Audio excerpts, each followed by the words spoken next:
Ana Irene del Valle naiz, Gizarte eta Komunikazio Zientzien Fakultateko dekanua Euskal Herriko Unibertsitatean. Zenbait gradu eskaintzen ditugu komunikazio arloan eta gizarte zientzien arloan. Kasi egunek eskaintzen diguna da kokapen estrategikorako plataforma bat. Ikerkuntzan, formakuntzan eta transferentzian egiten dugun lanari aukera ematen digu nolabait mapan kokatuta egoteko. Kasi egune talaia izugarria da, hau da, sektoraren ikuspegi zabala dauka.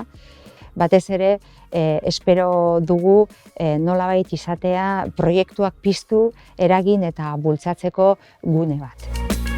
Esango nuke agente bat dela, eragile bat dela, nolabait ikerkuntza, garapena eta berrikuntzarako politikak bultzatzeko.